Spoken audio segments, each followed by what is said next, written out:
to notice her. She made another attempt, then paused as she remembered the promise she'd made to Caroline and Jackson. She was not to defend them in public under any circumstances. Caroline had made Elizabeth vow not to jeopardize her reputation for the sake of theirs. How she regretted agreeing to their request. Even if she hadn't made that promise, she couldn't confront the women. This was Penelope's engagement party. Nothing must spoil her friend's evening. That boy proved to be just like his father. Elizabeth gritted her teeth at the flagrant inaccuracy. Jackson was nothing like his father. Edward Montgomery had run off with his wife's sister without a single concern for how his behavior would affect others. Jackson had come to Elizabeth directly. He'd explained why he wasn't going to ask for her hand in marriage. Elizabeth hadn't been surprised. She certainly hadn't been hurt. She'd been relieved and so very happy for Jackson, for her cousin Caroline, and most of all for herself. That poor, tragic girl. She's so brave. Tragic? Brave? Elizabeth was neither. His rejection must have been beyond humiliating. Jackson hadn't rejected her. He'd given Elizabeth her freedom. Are you really free? She would be in 2 months. I hear her mother was so distraught she took to her bed for weeks. Fury rushed through Elizabeth, heating her cheeks and increasing her heartbeat. Her mother had not taken to her bed. She'd been banished to the family's estate in Florida for what she'd done to Caroline's mother. Oh, how Elizabeth wanted to tell the gossiping old biddies the true story. But it wasn't hers to tell. Stepping into the middle of the conversation would only complicate matters for 2 people she loved.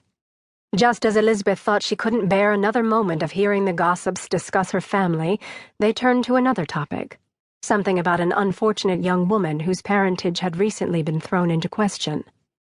Honestly, that was really quite enough. Elizabeth stepped out of the shadows. Almost immediately, a hand clasped her arm. "There you are! I've been looking for you everywhere!"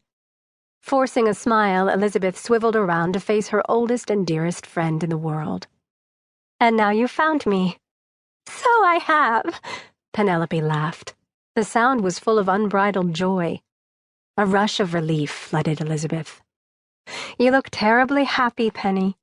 "Of course I'm happy. Divinely so." Penelope's responding smile brightened the entire room. "Simon is my perfect match, in every way. He's simply wonderful." She laughed again, a sweet, tinkling, infectious sound. This time Elizabeth joined in her friend's merriment. As a child, Penelope had struggled with a pronounced stammer. Her inability to speak clearly had earned her ridicule from other girls their age. Elizabeth had stood up for her friend, but the cruelty had taken a toll. Penelope had become painfully shy. Though she'd grown into an attractive woman with a lovely oval face, light brown hair, and eyes a rich amber color, Penelope was still cautious and overly timid. Tonight, she didn't look cautious or timid.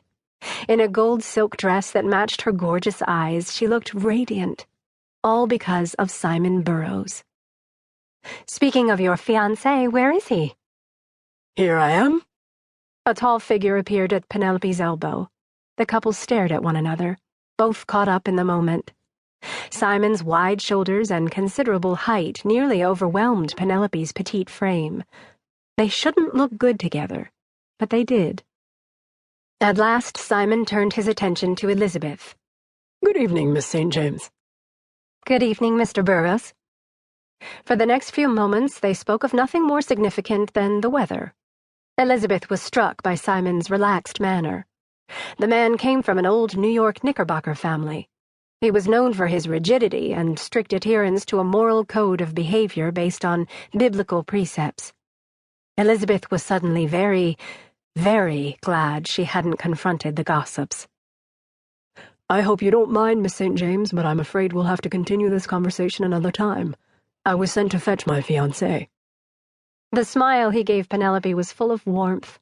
"Mother wishes to speak with you. Something about scheduling a trip to the shore after our honeymoon."